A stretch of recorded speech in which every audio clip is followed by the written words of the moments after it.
إن الحمد لله نحمده ونستعينه ونستغفره ونعوذ بالله من شرور أنفسنا ومن سيئات أعمالنا من يهده الله فلا مضل له ومن يضلل فلا هادي له وأشهد أن لا إله إلا الله وأشهد أن محمدا عبده ورسوله أما بعد فإن خير الكلام كلام الله وخير الهدي هدي محمد صلى الله عليه وسلم وشر الأمور محدثاتها وكل محدثة بدعة وكل بدعة ضلالة وكل ضلالة في النار.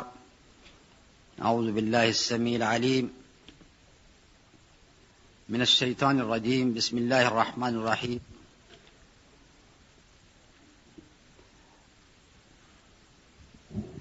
آج کا موضوع قضاء و قدر سے متعلق ہے. یہ بہت ہی مشکل مضمون بھی ہے اور اس کے اندر خوض کرنا، اس میں بحث کرنا، یہ بھی اتنا قابل ستائش نہیں ہے. لیکن چونکہ قرآن میں اس کا تذکرہ ہوا، احادیث میں اس کا ذکر ہوا، اس وجہ سے جو کچھ بات ہماری سمجھ میں آتی ہے، علماء نے اس کے بارے میں لکھا ہے، وہ میں آپ کے سامنے پیش کروں گا. پہلی بات تو یہ کہ جو کچھ بھی اس کائنات کے اندر ہو رہا ہے وہ اللہ تعالیٰ کی مرضی سے ہوتا ہے، اور اسی کو ہم اپنی زبان میں تقدیر کہتے ہیں. لیکن تقدیر کے لیے دو لفظ استعمال ہوئے ہیں. ایک ہے قضاء کا، اذا قضى امرا فانما يقول له كن فيكون. جب اللہ تعالیٰ کسی چیز کا فیصلہ کر لیتے ہیں تو ان کے لیے صرف اتنا ہی کہنا ہوتا ہے، کن، ہو جا، فیکون، تو وہ چیز اس زندگی کے اندر، اس کائنات کے اندر واقع ہو جاتی ہے. تو ایک تو لفظ ہے قضاء کا اور دوسرا لفظ ہے تقدیر کا. انا کل شیء خلقناہ بقدر. ہم نے ہر چیز کو ایک قدر کے ساتھ پیدا کیا ہے. اب ان دونوں الفاظ میں کیا تعلق ہے، اس تعلق کو واضح کرنے کے لیے ہم یہ کہہ سکتے ہیں کہ جس طریقے سے ایک آرکیٹیکٹ ایک نقشہ بناتا ہے ایک مکان کا، ایک بلڈنگ کا، تو اسے تو آپ کہیں گے تقدیر، کہ اس کے اندر اندازہ کیا جاتا ہے. اردو میں تقدیر کا جو صحیح مطلب ہوگا وہ ہے اندازہ کرنا. وہ اس میں پہلے تو وہ پلاننگ کرتا ہے اور اس کے بعد جو چیز اس بلڈنگ کے اندر استعمال ہوگی، جتنا لوہا استعمال ہوگا، جتنا سیمنٹ استعمال ہوگا، باقی جتنا بھی میٹیریل استعمال ہوگا، سب کا ایک اندازہ، ایک صحیح اندازہ اس پلان میں لکھ دیا جاتا ہے. تو یہ ہے تقدیر. اور اس کے بعد پھر وہی پلان کسی کنٹریکٹر کے حوالے کیا جاتا ہے اور وہ اسے نافذ کر دیتا ہے، اسے امپلیمنٹ کرتا ہے، اس کے مطابق بلڈنگ کو بناتا ہے. اسے پھر کہا جائے گا قضا. تو تقدیر کا مطلب ہوا کسی چیز کا اندازہ کرنا، اور قضا کا مطلب ہوا اس چیز کو امپلیمنٹ کرنا، اس چیز کو نافذ کرنا، اس چیز کو عمل کے اندر لے آنا. چند آیات اس ضمن میں اللہ تعالیٰ نے بہت ساری چیزوں کے بارے میں یہ تقدیر کا لفظ استعمال کیا ہے.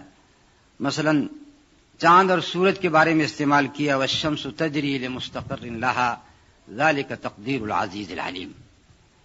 اور سورج اپنے ایک مستقر کی طرف، اپنے ایک ٹھکانے کی طرف چلا جا رہا ہے، یہ اللہ تعالیٰ کی طرف سے تقدیر ہے. العزیز العلیم، جو کہ عزیز ہے، جو کہ علیم ہے، یہ اللہ تعالیٰ کی طرف سے ایک تقدیر، ایک اندازہ ہے. اس کے مطابق سورج اپنی مسافت طے کر رہا ہے. اسی طرح والقمر قدرناہ منازل حتی عاد کالعرجون القدیم.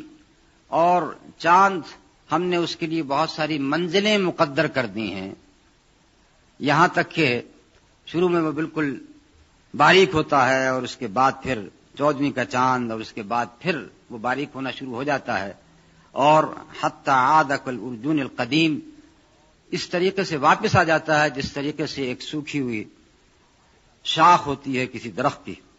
زمین کے بارے میں ارشاد فرمایا وقدر فیہا اقواتہا. اللہ تعالیٰ نے زمین کو پیدا کیا اور اس میں جتنا بھی رزق ہو سکتا ہے اس زمین میں وہ سارا کا سارا رزق اس کے اندر رکھ دیا. ایسے ہی ہر چیز کے بارے میں ارشاد فرمایا قد جعل اللہ لکل شیء قدرا. ہر چیز کے لیے اللہ تعالیٰ نے ایک تقدیر پیدا کی ہے، ایک قدر پیدا کی ہے، ایک اندازہ پیدا کیا ہے. موت اور حیات کے بارے میں ارشاد فرمایا نحن قدرنا بینکم الموت، ہم نے اس موت کو تمہارے لیے مقدر کر دیا ہے۔ تو اس سے یہ اندازہ ہوا کہ تقدیر کا تعلق صرف انسان سے نہیں ہے، تقدیر کا تعلق دنیا کی ہر ایک چیز سے۔ اب یہ اللہ تعالیٰ ہی کی طرف سے تو اندازہ تھا کہ اسی زمین کے اندر اللہ تعالیٰ نے تیل کو رکھا، پیٹرول کو رکھا، اور ہزاروں سال سے اس پیٹرول کی ضرورت محسوس نہیں ہوئی، لیکن چونکہ اللہ تعالیٰ کو اس بات کا علم تھا کہ ایک وقت آئے گا جبکہ بنی نوع انسان کو اس چیز کی ضرورت ہوگی، تو وہ چیز یہاں پر موجود تھی، اور جب اس کی ضرورت محسوس ہوئی انسان نے اس کو نکال لی۔ اسی طریقے سے پتہ نہیں کتنے ہی خزانے اس زمین کے اندر اور رکھے گئے ہیں، اور اپنے اپنے وقت کے اوپر وہ ہمارے سامنے آتے چلے جائیں گے۔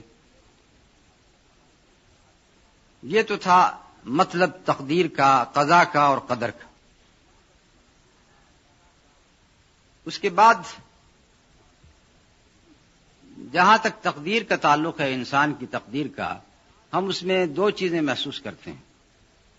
ایک وہ فیصلے ہیں کہ جن پر ہمارا کوئی کنٹرول نہیں۔ آپ کس گھر کے اندر پیدا ہوئے، آپ کے ماں باپ کون تھے، کیا اس میں آپ کا کوئی اختیار تھا؟ نہیں، یہ سارے کے سارے اللہ تعالیٰ کے فیصلے ہیں، اور اسی کے مطابق آپ ایک گھر کے اندر پیدا ہوئے۔ آپ نے اپنے ماں باپ کو نہیں چنا، اللہ تعالیٰ نے آپ کے لیے آپ کے ماں باپ کو چنا۔ تو یہ وہ چیزیں ہیں جن میں آپ کو کوئی دخل نہیں۔ اسی طریقے سے ہر ایک شخص کی موت مقرر ہے، اور وہ موت اسی لمحے میں آئے گی جو لمحہ اللہ تعالیٰ نے انسان کے لیے مقدر کر دیا ہے، اسی سرزمین پر آئے گی، اسی جگہ پر آئے گی جہاں پر اس موت کو آنا ہے۔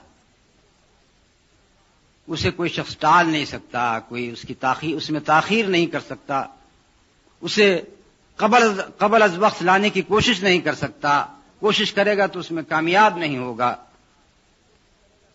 میرے ایک دوست ابھی حج کے دوران میرے ساتھ تھے، سنیگال کے، انہوں نے یہ واقعہ بتایا کہ ایک ماں نے خواب میں دیکھا کہ اس کا بیٹا جو کہ اگلے ہی دن سفر کے اوپر جا رہا تھا ہوائی جہاز، اس نے خواب میں دیکھا کہ وہ جہاز جو ہی اڑا ہے، اڑتے ہی وہ فضا کے اندر پھٹ گیا، اور اس میں سارے کے سارے لوگ مر گئے۔ اب آپ ماں کی جذبات کو محسوس کر سکتے ہیں۔ اس کا بیٹا اسی فلائٹ سے جا رہا ہے، اگلے ہی دن ہوائی جہاز سے روانہ ہو رہا ہے، اور اسی رات اس نے یہ خواب دیکھا یا ایک دن پہلے دیکھا۔ اب وہ سوچتی ہے کہ کس طریقے سے میں اپنے بیٹے کو منع کروں، اور وہ یہ بھی جانتی تھی کہ میرا بیٹا میری بات کو نہیں مانے، کہے گا کہ تم دقیانوسی عورت ہو، کیسی بات کرتی، اور وہ اپنے اس ارادے سے باز نہیں آئے گا۔ تو پھر اس نے یہ کیا کہ وہ فلائٹ صبح سویرے تھی، اور جب اس نے بیٹے نے گھڑی کا الارم لگایا تو اس عورت نے اس الارم کو 2 گھنٹے آگے کر دیا، تاکہ یہ 2 گھنٹے کے بعد سو کے اٹھے گا، اس وقت تک فلائٹ جا چکی ہوگی، اور میرا بچہ اس جہاز سے جانے سے بچ جائے گا۔ نوجوان شخص تھا، ماں کے لیے تو بہرحال وہ بچہ ہوتا ہے۔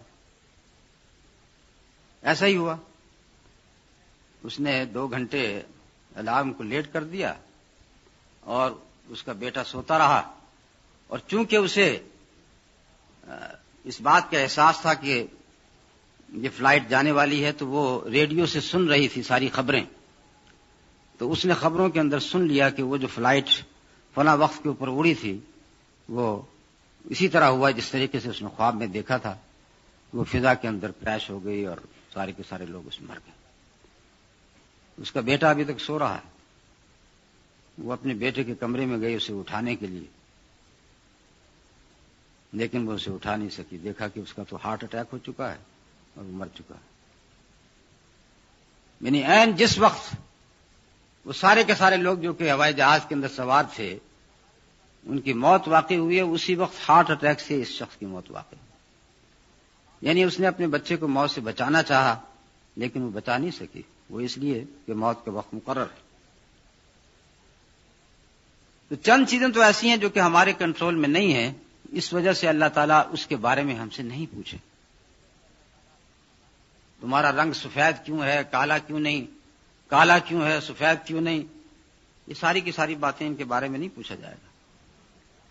لیکن جس چیز کے بارے میں پوچھا جائے گا یہ وہ چیزیں ہیں جس پر ہمارا کنٹرول ہے، اور ہر شخص اس بات کو محسوس کرتا ہے کہ واقعی مجھے یہ کنٹرول دیا گیا ہے، میں اپنی مرضی سے ہاتھ کو اٹھاتا ہوں، اپنی مرضی سے ہاتھ کو نیچے کر رہا ہوں، اسی ہاتھ کو کسی کو مارنے کے لیے استعمال کر لیتا ہوں، کسی کی مدد کرنے کے لیے استعمال کر لیتا ہوں.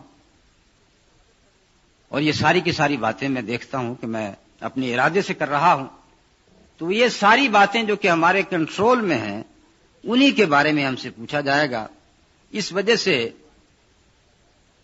وہ لوگ جنہوں نے تقدیر کا انکار کیا وہ بھی غلط ہیں، اور وہ لوگ جنہوں نے یہ کہا کہ ہم مجبور محض ہیں، ہمیں کوئی اختیار نہیں دیا گیا، ہماری مثال ایسی ہی ہے جیسے کہ ایک شخص کو رسی سے باندھ کے سمندر کے اندر پھینک دیا گیا ہو اور پھر اس سے کہا گیا ہو کہ تیرو، اب جاؤ اس سمندر کے اندر، یہ پانی کے اندر تیرو. تو ہماری مثال نہ پہلی ہے نہ دوسری ہے. نہ ہم تقدیر کا بالکل انکار کر سکتے ہیں اور نہ یہ کہہ سکتے ہیں کہ ہر ایک شخص کو کھلی آزادی حاصل ہے، جو چاہے وہ کرے، بلکہ ہمیں بھی کچھ نہ کچھ اختیار دیا گیا ہے جو کہ آج کی بحث کا موضوع ہے. اس تقدیر کے سلسلے میں آپ 5 مراتب، 5 سٹیجز، یہ آپ لکھ لیں، یہ بڑی مفید رہیں گی. یہ 5 سٹیجز ہیں جس سے آپ اس تقدیر کے مسئلے کو سمجھ سکتے ہیں. پہلی سٹیج وہ یہ کہ جو کچھ بھی ہونے والا ہے، جو کچھ بھی ہو چکا ہے، وہ سارا کا سارا اللہ تعالیٰ کے علم میں ہے،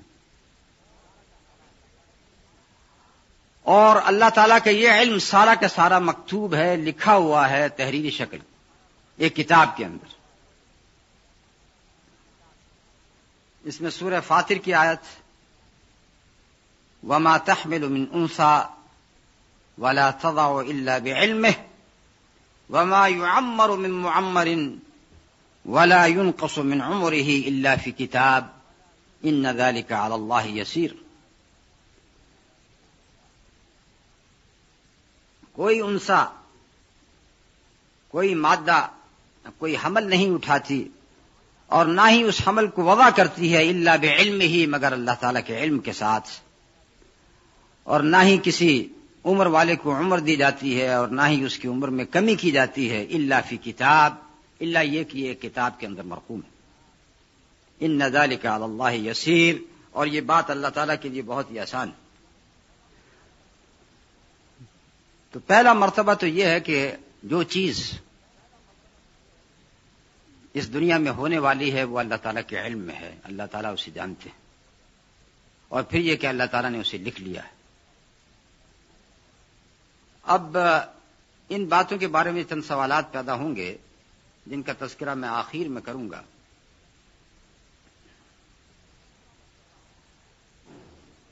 دوسرا مرتبہ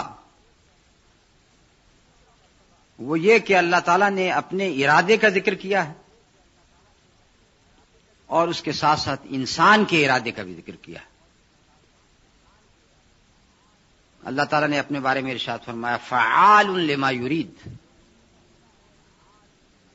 جو کچھ وہ چاہتا ہے اسے وہ کرتا ہے.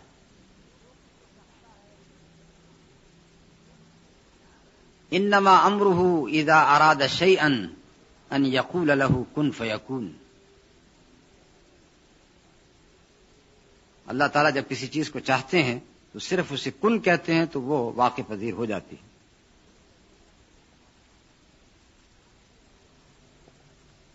انسان کے ارادے کا ذکر کیا.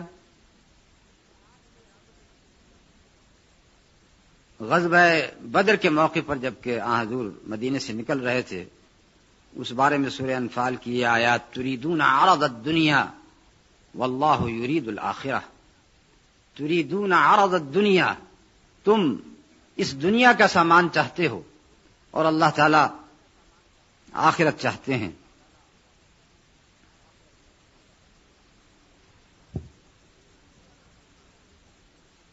ایک دوسرا لفظ جو کہ ارادے کے لیے استعمال ہوتا ہے وہ ہے مشیت. جس کا فعل ہے شاء، فرمایا وما تشاؤون الا ان یشاء اللہ رب العالمین، وما تشاؤون الا ان یشاء اللہ رب العالمین، اور تم نہیں چاہتے ہو الا یہ کہ اللہ تعالیٰ چاہتے ہیں جو کہ رب العالمین۔ تو اس میں انسان کی مشیت کا بھی ذکر آ گیا، وما تشاؤون، تم نہیں چاہتے ہو مگر یہ کہ اللہ تعالیٰ چاہتے ہیں، اور اللہ تعالیٰ کی مشیت کا بھی ذکر آ گیا۔ اسی طریقے سے ارشاد فرمایا فمن شاء اتخذ الى ربه سبیلا، فمن شاء اتخذ الى ربه سبیلا، تو جو شخص چاہے وہ اپنے رب کی طرف ایک راستہ بنا لے۔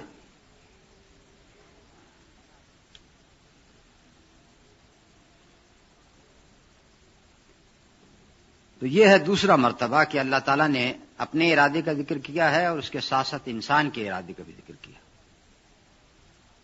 اپنی مشیت کا ذکر کیا ہے اور اس کے ساتھ ساتھ انسان کی مشیت کا بھی ذکر کیا ہے۔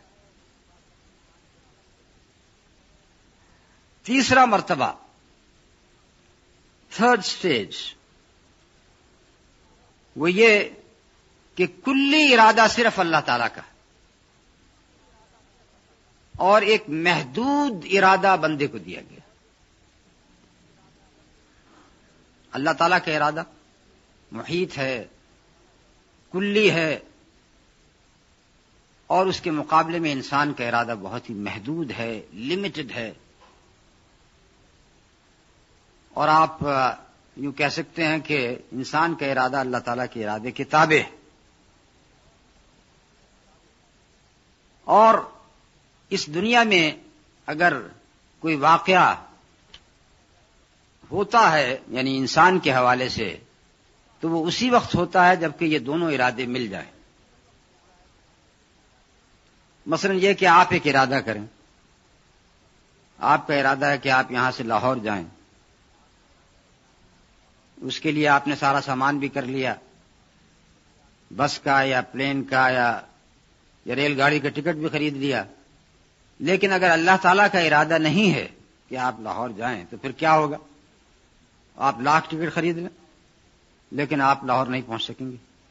وہ اس لیے کہ اللہ تعالیٰ کا ارادہ نہیں ہے۔ ہو سکتا ہے وہ ٹرین کینسل ہو جائے، وہ جہاز کی فلائٹ کینسل ہو جائے، وہ بس اپنی منزل پہ روانہ نہ ہو سکے، یعنی بے شمار بہانے بن جائیں گے اور آپ کا ارادہ پورا نہیں ہوگا۔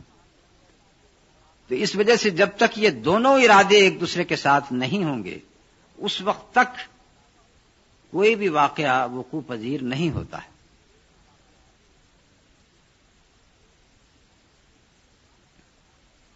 اور اس کی ایک سادہ سی مثال ہے، آپ ایک ماچس لے لیں۔ اب آپ ماچس کی تیلی لے کے آپ چاہتی ہیں کہ آگ جلائیں، اور اس کا طریقہ یہ ہے کہ وہ ماچس کی تیلی آپ ماچس کے اوپر جو کاربن ہے اس کے اوپر رگڑیں۔ یہ پرانا طریقہ، آج کل ماچس نہیں ہوتی یا ہوتی ہے۔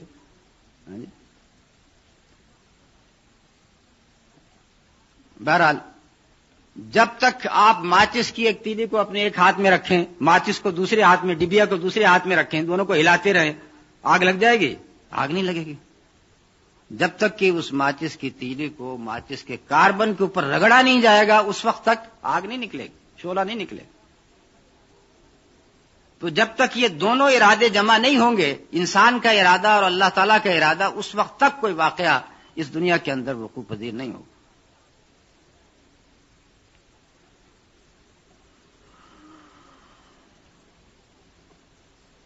اور اس کی دوسری مثال، اللہ تعالیٰ نے ہر ایک چیز کے لیے اسباب پیدا کیے، اگر وہ اسباب نہ ہوتے تو کوئی کام نہیں ہو سکتا تھا۔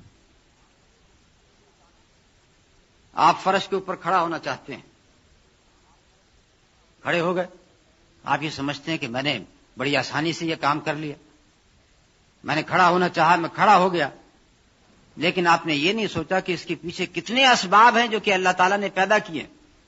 سب سے پہلے تو اس زمین کو فلیٹ بنایا ہے، مسطح بنایا ہے، جس کی وجہ سے آپ اس زمین کے اوپر کھڑے ہو گئے، ورنہ فرض کیجئے اگر یہ ایک تختہ ہوتا، اس طریقے سے ایک تختہ جو کہ ڈاواں ڈول ہو رہا ہے، اس طریقے سے ہل رہا ہے، اس پہ آپ کھڑا ہونا چاہیں آپ نہیں کھڑے ہو سکتے، لیکن چونکہ زمین مسطح ہے اس وجہ سے آپ اس کے اوپر کھڑے ہو گئے۔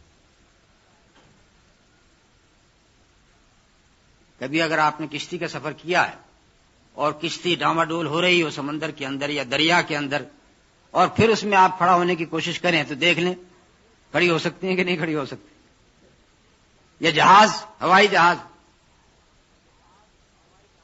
جو کہ اگر ہوا کے دباؤ کی وجہ سے اوپر نیچے ہو رہا ہو تو اس وقت انسان کیسے کھڑا ہو؟ تو اللہ تعالیٰ نے پہلے یہ اسباب پیدا کی، ایک تو ظاہری اسباب، اس زمین کا ساکن ہونا، اور اس کے بعد پھر داخلی اسباب جو کہ آپ کے اندر پائے جاتے ہیں۔ یہ جو جسم میں آپ کے اندر ایک طاقت دوڑ رہی ہے جس کی وجہ سے آپ کھڑے ہو گئے، اگر یہ طاقت نہ ہوتی، اگر آپ کی ٹانگوں میں یہ طاقت نہ ہوتی تو آپ کیسے کھڑے ہوتے؟ ایک شخص فالج گر گیا، پیرالائز ہو گیا، اب وہ لاکھ کھڑا ہونا چاہتا ہے، نہیں کھڑا ہو سکتا۔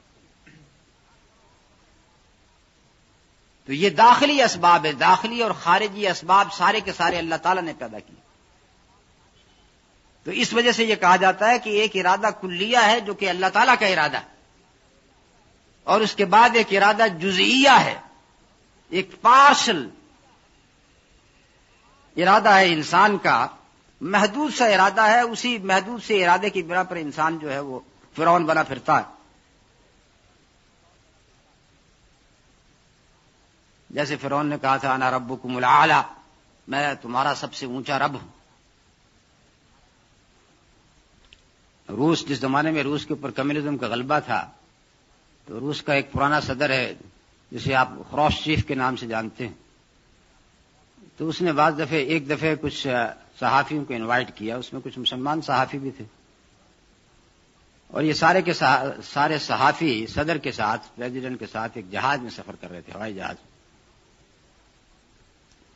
اب چونکہ وہ خروشچیف کمیونسٹ بھی تھا، ایتھیسٹ بھی تھا، تو جس وقت وہ فضا میں سفر کر رہے تھے تو اس نے مذاقاً ان صحافیوں سے کہا، جن میں مسلمان صحافی بھی تھے، کہ اس وقت ہم تمہارے اللہ سے بہت قریب ہیں، تو کیا تم اپنا خدا، اپنا الہ ہمیں دکھا سکتے ہو؟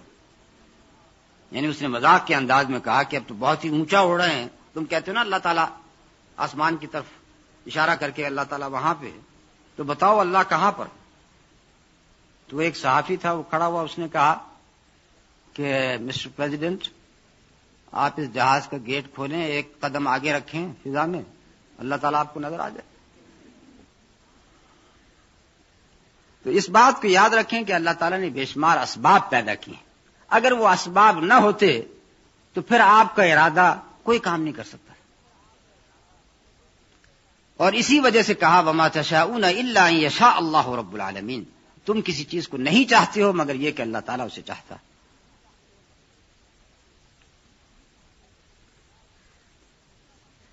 اس کے بعد اگلا مرتبہ ہے، چوتھا مرتبہ،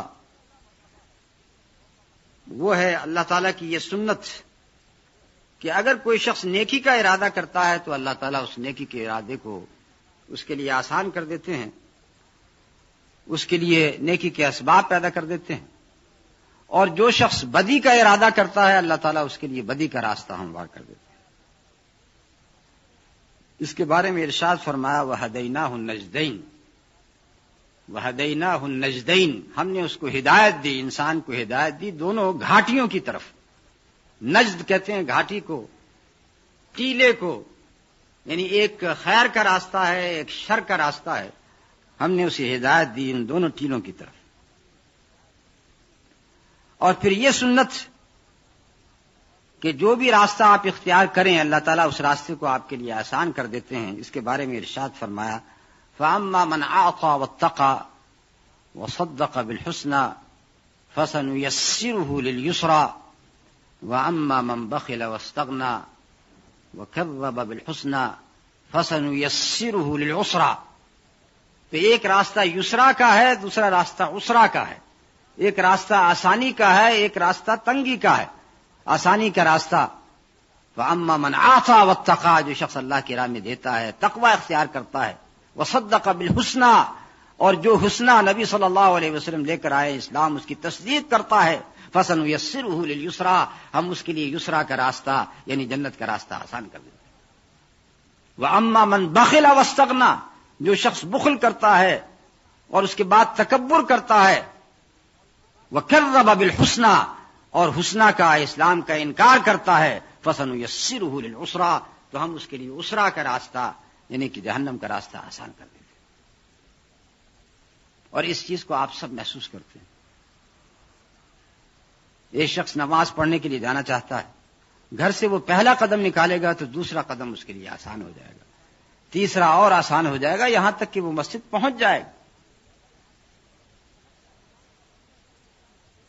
رمضان کا مہینہ شروع ہوتا ہے، بتیرے لوگوں کے لیے پہلا روزہ رکھنا ہی بڑا شاق ہوتا ہے، بہت ہی مشکل ہوتا ہے۔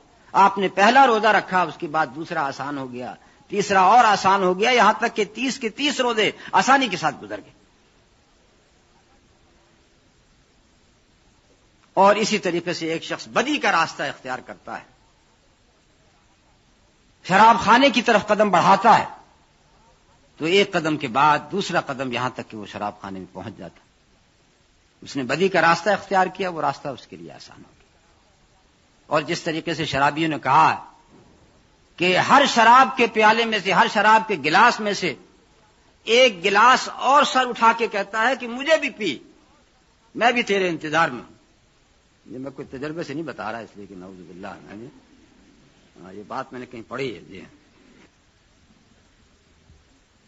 اور اسی طرح نبی صلی اللہ علیہ وسلم کا ارشاد ہے فَكُلٌّ مُيَسَّرٌ لِمَا خُلِقَ ہر شخص کے لیے وہ راستہ آسان کر دیا گیا ہے جس کے لیے وہ پیدا کیا گیا۔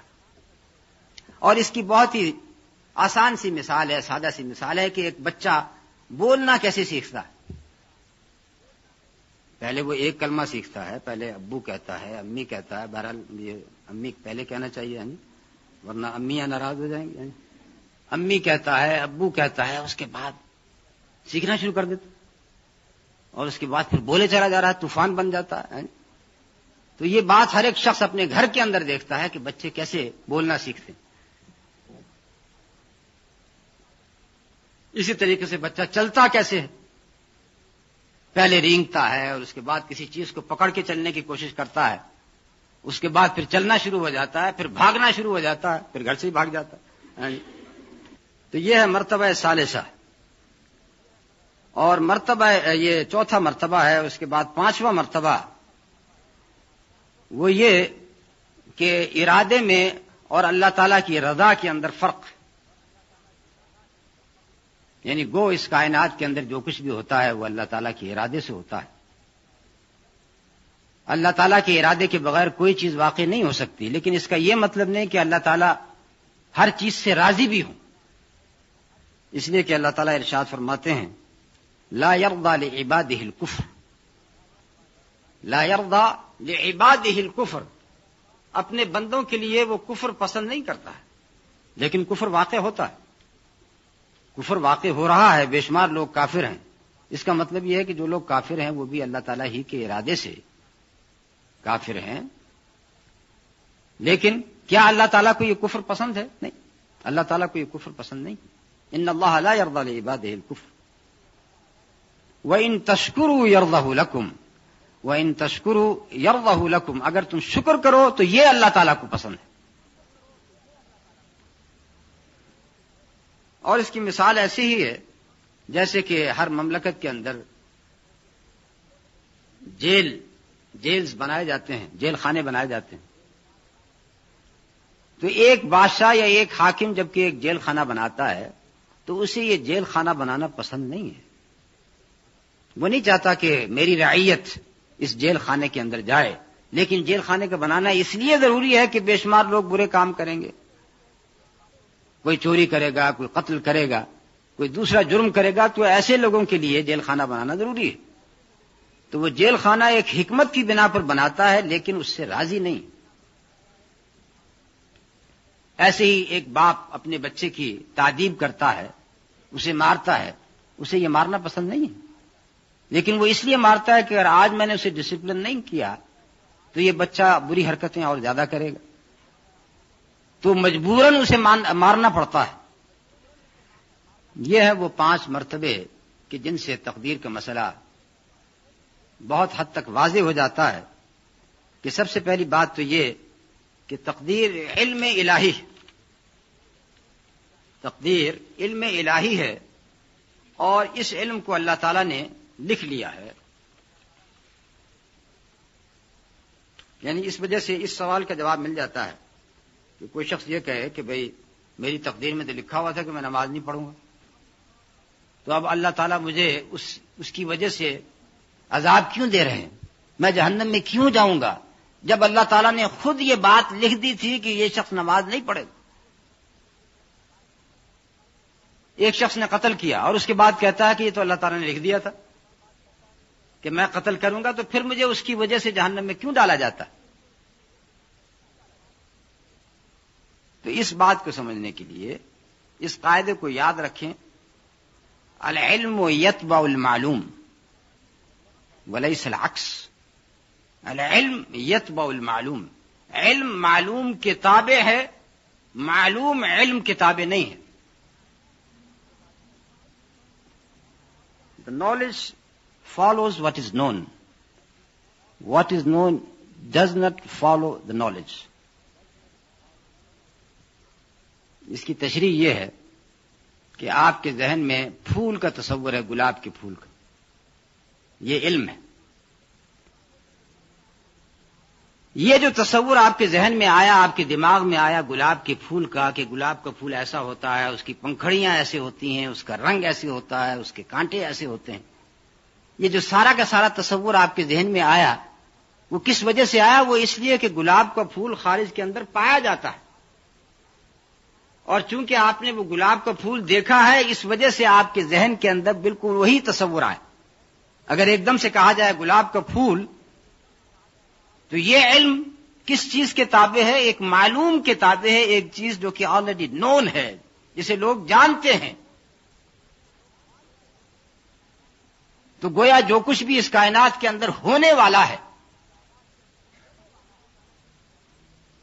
اللہ تعالیٰ کے لیے وہ ایسی چیز ہے جیسے کہ ہو چکی ہو، جیسے کہ واقع ہو چکی ہو، اور وہ علم اس چیز کا کہ یہ چیز ایسے واقع ہوگی، وہ اللہ تعالیٰ کے پاس ہے، اسے اللہ تعالیٰ نے لکھ لی.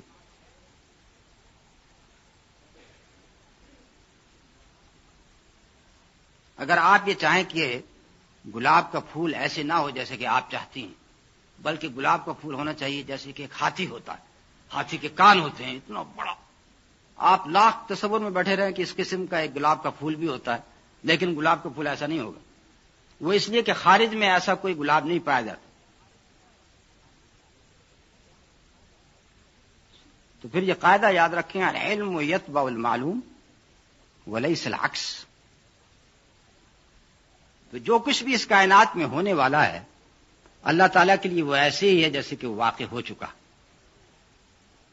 اب جس طریقے سے آپ کو وہ جو واقعات ہو چکے ہیں وہ آپ کے علم میں ہیں، کسی شخص کی فوتیدگی ہو گئی، کوئی شخص کسی کا ایکسیڈنٹ ہو گیا، جتنے بھی واقعات ہو چکے ہیں وہ سب آپ کے علم میں.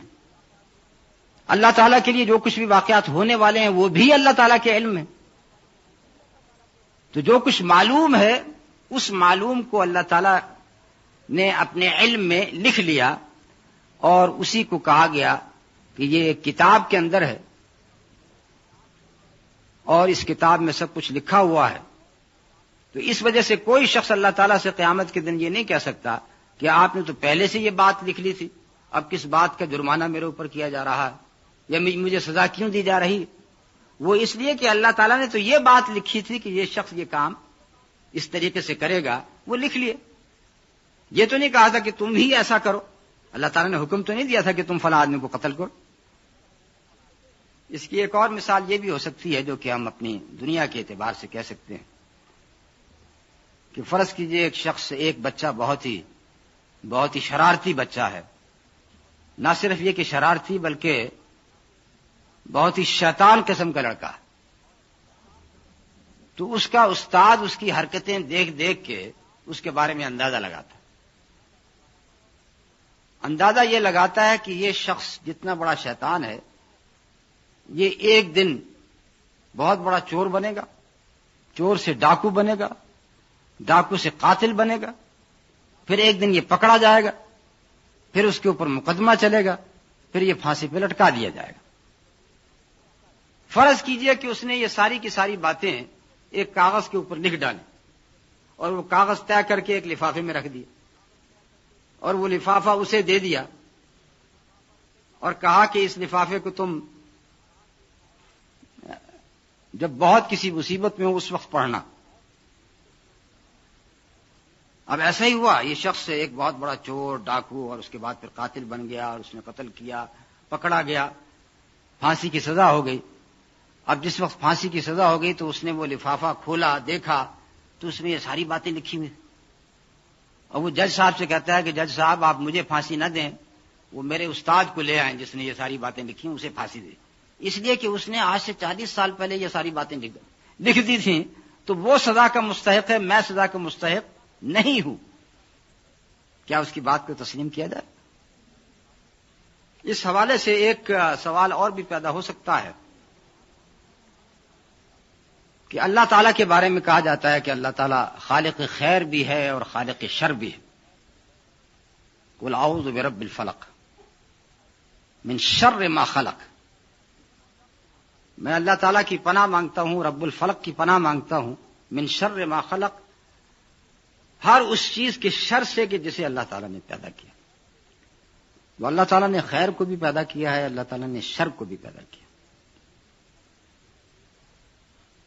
اور پھر یہی سوال پیدا ہوتا ہے کہ جب اللہ تعالیٰ نے شر کو بھی پیدا کیا ہے تو اگر میں نے کوئی برا کام کیا ہے تو اس کا خالق تو اللہ ہی ہے، تو اس وجہ سے پھر مجھے کیوں اس کے بارے میں پکڑا جائے؟ اسے سمجھنے کے لیے یہ دو مثالیں اور سمجھ لیں کہ اللہ تعالیٰ نے آپ کو آنکھ دی ہے، آپ کے لیے آنکھ پیدا کی، لیکن جو آنکھ کا عمل ہے دیکھنا، اس کے لیے بے شمار اسباب پیدا کیے، جیسے کہ میں نے پہلے یہ بات بیان کی تھی، کچھ ظاہری اسباب ہیں، کچھ خارجی اسباب ہیں۔ اگر یہ سورج کی روشنی نہ ہو تو آنکھ رکھنے کے باوجود آپ کوئی چیز نہیں دیکھ سکتے، اندھیرا ہی اندھیرا ہو تو آپ اندھیرے میں کچھ نہیں دیکھ سکتے، حالانکہ آنکھ آپ کے پاس ہے، لیکن آنکھ بغیر روشنی کے عمل نہیں کر سکتی۔ اور اسی طریقے سے سورج موجود ہے لیکن اس کے باوجود فرض کیجئے آپ کی آنکھ میں خرابی، ضعف بصارت،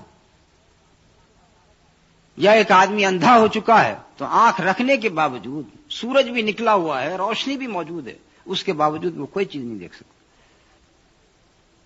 تو اس کا مطلب یہ ہوا کہ آنکھ کے دیکھنے کا عمل اسی وقت پورا ہوتا ہے جب تک کہ یہ سارے کے سارے اسباب موجود ہوں جنہیں اللہ تعالیٰ نے پیدا کیا۔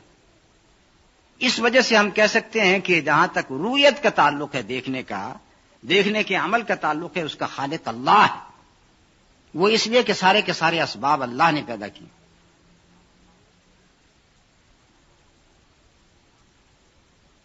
اب آپ اسی آنکھ سے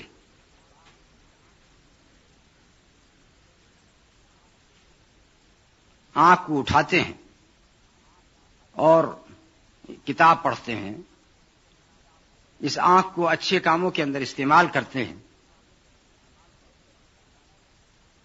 تو اللہ تعالیٰ نے جو کام جو چیز پیدا کی تھی، اب آپ نے اپنے ارادے سے اس چیز کو ایک اچھے عمل میں استعمال کیا، اس وجہ سے اس عمل پر آپ کو ثواب ہوگا۔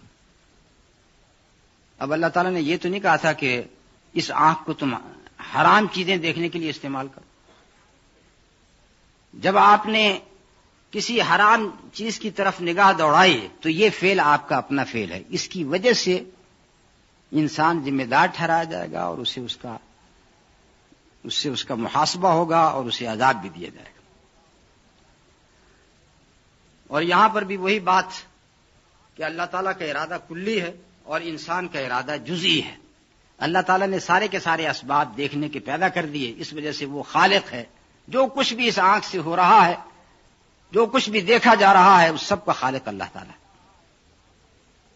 اور انسان کا ایک جزوی ارادہ ہے جس کے تحت اگر اس نے کسی اچھی چیز کو دیکھا اس نے ثواب حاصل کیا، کسی بری چیز کی طرف نگاہ دوڑائی، اسے اس کا عذاب ہو۔ دوسری مثال، فرض کیجئے کہ ایک بادشاہ نے، کسی بھی شخص نے جو کہ کچھ نہ کچھ اتھارٹی رکھتا ہے، اس نے آپ کو بلایا مہمان کی حیثیت سے۔ آپ ایک بہت بڑی بلڈنگ کے اندر داخل ہوئے۔ جب اس بلڈنگ میں داخل ہوئے تو سامنے آپ کے ایک لفٹ تھی، اور لفٹ کے اوپر یہ ہدایات لکھی ہوئی تھیں کہ آپ اس لفٹ میں چلے جائیں اور لفٹ کے اوپر 5ویں منزل جو کہ سب سے اونچی منزل ہے، اس منزل پر آپ جائیں تو وہاں پر آپ کی مہمان نوازی کا انتظام کیا گیا ہے۔ جو کچھ بھی کھانا ہے، جو کچھ بھی آپ کے لیے مہمان نوازی کا انتظام کیا گیا، وہ سارا کا سارا 5ویں منزل پہ۔ تو لفٹ میں جب آئیں تو آپ 5ویں منزل کا بٹن دبائیں تو پھر آپ 5ویں منزل پہ پہنچ جائیں گے۔ لیکن خبردار کہ آپ نے بیسمنٹ کا جو بٹن ہے یا کی ہے اسے پریس کیا، اس لیے کہ اگر آپ نے بیسمنٹ کا بٹن یا کی پریس کر دی تو بیسمنٹ میں اسی بادشاہ نے ایک عقوبت خانہ بنا رکھا ہے، ایک جیل خانہ بنا رکھا ہے، جس میں بے شمار حشرات الارض ہیں، سانپ ہیں، بچھو ہے، اور اگر آپ اس بیسمنٹ میں پہنچ گئے تو پھر اپنے اس فعل کے ذمہ دار۔ تو جب آپ اس لفٹ کے اندر سوار ہوتے ہیں تو یہاں تک تو سارے کے سارے اسباب اس بادشاہ کے بنائے ہوئے ہیں، یہ بلڈنگ بھی اس بادشاہ کی بنائی ہوئی ہے، یہ لفٹ بھی اس کی بنائی ہوئی ہے، سب کچھ جو کچھ بھی ہے اس شخص نے بنایا ہے۔ آپ کا اپنا اختیار کیا ہے، جسٹ ٹو پریس آن دا کی، یا کہ آپ 5ویں منزل پہ آپ جانا چاہتے ہیں یا کہ بیسمنٹ میں جانا چاہتے ہیں، یہ آپ کا اپنا اختیار۔ جو شخص یہ ساری کی ساری وارننگ دیکھنے کے بعد، پڑھنے کے بعد پھر بھی جب وہ بیسمنٹ کی دبائے گا تو اس سے بڑا بے وقوف اور کون ہوگا؟ ایک اور مثال لے لیجیے۔ ایک شخص اسی طریقے سے بادشاہ کی طرف سے اس کے لیے بتایا گیا کہ اس نے دو جزیرے ہیں سمندر میں، ایک جزیرہ جو کہ باغات ہی باغات ہیں، ہر قسم کی اس میں آسائشیں ہیں، اور دوسرا جزیرہ جس میں ہر قسم کے وحشی جانور ہیں، آگ ہے، ہر قسم کی تکلیفیں ہیں۔ یہ دو جزیرے اس نے بنائے۔ اب آپ کشتی کے اوپر سوار ہوتے ہیں، یہ کشتی آپ کے ہاتھ میں ہے، کشتی کہہ لیجیے، جہاز کہہ لیجیے، اور آپ کو یہ ہدایت دی گئی ہے کہ اگر آپ اس کشتی کو، اس جہاز کو دائیں طرف والے جزیرے کی طرف لے جائیں گے تو وہاں بہت بڑی سیرگاہ ہے، باغات ہیں، وہاں پر جا کر آپ جیسا چاہیں اپنے آپ کو انجوائے کر سکتے ہیں۔ اس کے مقابلے میں اگر آپ دوسری طرف جائیں گے، دوسرے جزیرے کی طرف، تو وہاں ہر قسم کا عقوبت خانہ ہے، ہر قسم کی تکلیفیں ہیں۔ اب یہ آپ کا اپنا اختیار، یہ وارننگ دی جا چکی۔ اب آپ جہاز پہ سوار ہوئے اور اس جہاز کو چلانا شروع کیا۔ اب دیکھیے کہ آپ کا فعل ہے صرف اس جہاز کو چلانا، جس طریقے سے آپ ایک کار ڈرائیو کرتے ہیں، اسی طریقے سے اس جہاز کے چلنے میں کتنی چیزیں ممد و معاون ہیں۔ صرف یہ کہ آپ اسے چلا رہے ہیں اس کی وجہ سے وہ چل رہا ہے، نہیں، اس جہاز کے نیچے جو منو پانی ہے جسے کہ اللہ تعالیٰ نے پیدا کیا، اگر وہ پانی نہ ہوتا تو وہ جہاز نہ چل سکتا۔ پھر اللہ تعالیٰ نے یہ چیز پیدا کی کہ اس کے اوپر اگر کوئی مسطح چیز ہوگی جہاز کی شکل کی یا سفینہ کی شکل کی، وہی اس کے اوپر تیر سکتی۔ تو جہاز کا اپنا قد و قامت، اپنا سائز، جس کی وجہ سے وہ جہاز سمندر کے سینے کے اوپر دوڑا ہے۔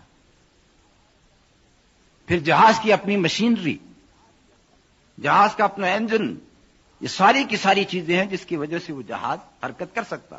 اور سب سے بڑی بات یہ کہ اس کے اندر پیٹرول موجود ہے، اگر پیٹرول نہ ہوتا تو پھر وہ جہاز حرکت نہ کر سکتا۔ اب آپ کا فعل کیا رہ جاتا ہے؟ آپ کا فعل صرف اتنا ہے کہ آپ نے سوئچ آن کیا اور جہاز کو چلانے کے لیے جو ابتدائی چیزیں درکار ہوتی ہیں وہ آپ نے کر ڈالیں تو وہ جہاز چل پڑا. یہ آپ کا فعل ہے. اور اس کے بعد پھر آپ نے اس جہاز کا رخ متعین کرنا ہے، یا وہ دائیں طرف چلا جائے یا وہ بائیں طرف چلا جائے. ایک جزیرہ اسے آپ کہہ سکتے ہیں کہ وہ جنت ہے، اور دوسرا جزیرہ اسے آپ کہہ سکتے ہیں کہ وہ جہنم ہے.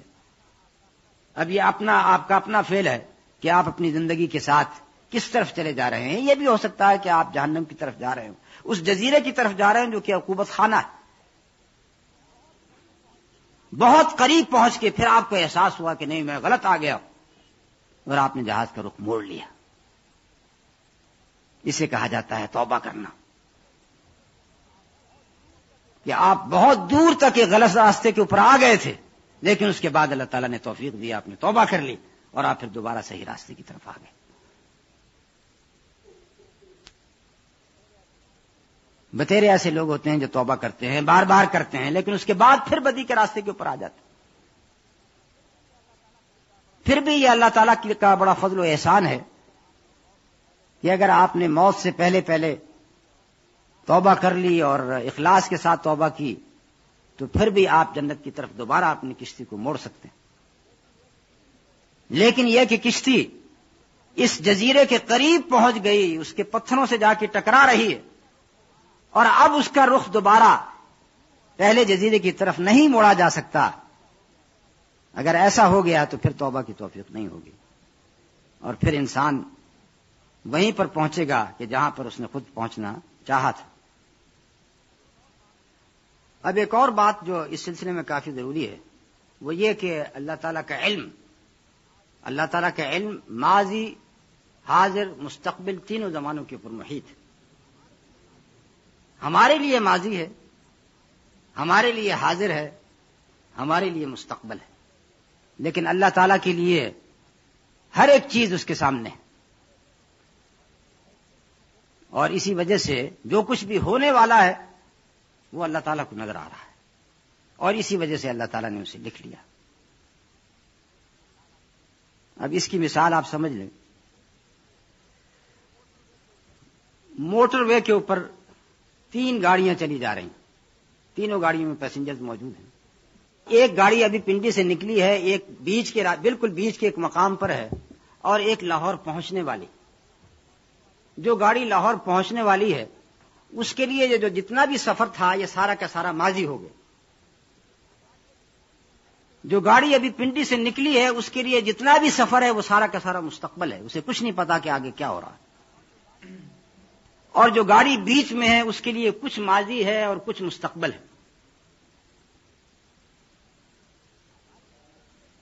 گاڑی کے پیسنجرز کے لیے یہ 3 زمانے موجود ہیں، ماضی کا بھی اور حال کا بھی اور مستقبل کا بھی.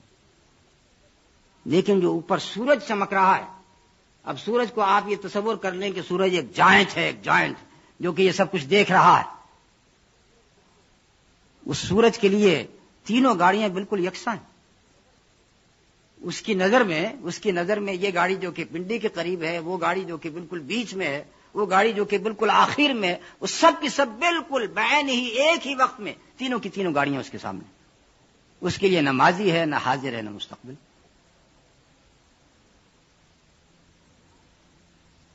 اسی طریقے سے اللہ تعالیٰ کا علم، اللہ تعالیٰ کے علم میں ہر ایک چیز. ایک اور مثال، فرض کیجئے آپ کو ایک نظم یاد ہے. اس نظم میں کہہ لیجئے 20 یا 22 شعر ہیں.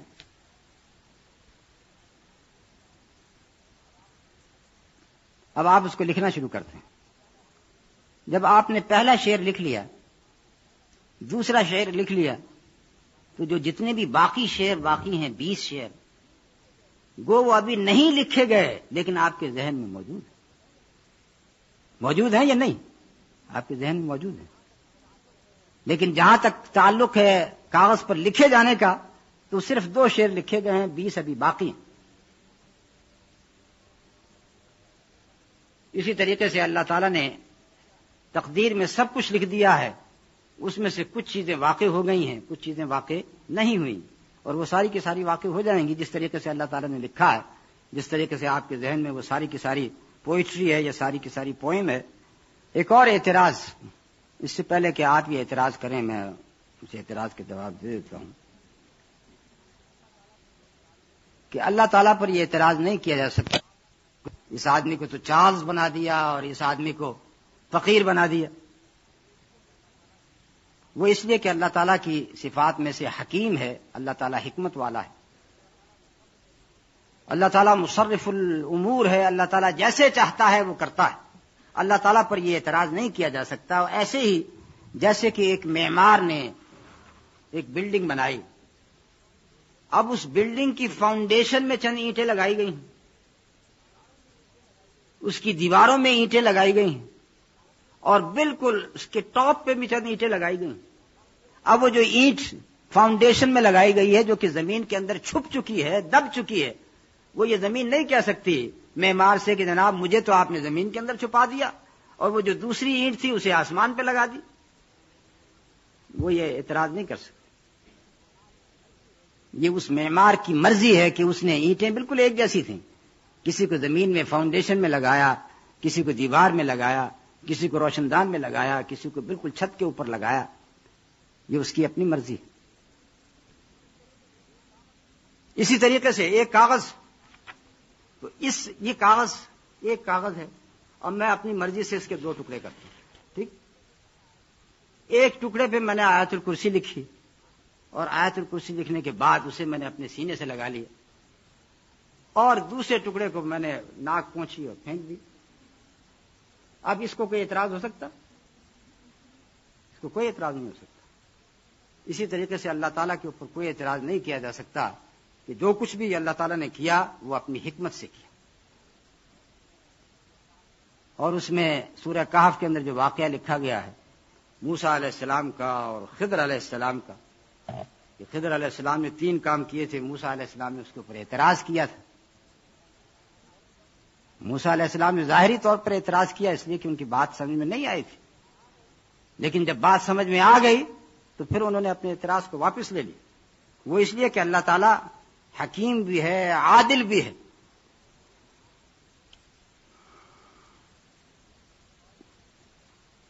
اور اس سلسلے میں ایک آخری بات،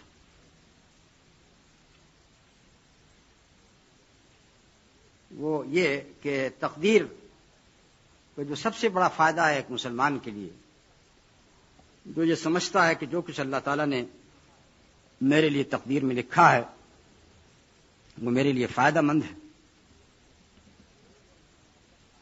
وہی میرے لیے مقدر تھا، اس کے علاوہ اور کچھ نہیں ہو سکتا تھا.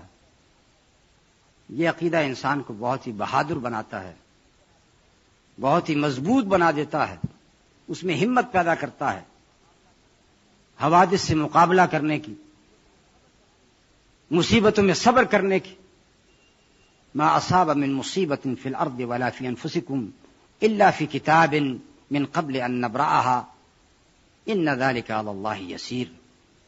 جو کوئی بھی مصیبت اس زمین میں آتی ہے، یہ تمہارے انفس میں، تمہارے نفوس کے اندر پہنچتی ہے، یہ ساری کی ساری پہلے سے لکھی گئی ہے اور یہ سب کچھ اللہ تعالیٰ کے لیے آسان ہے.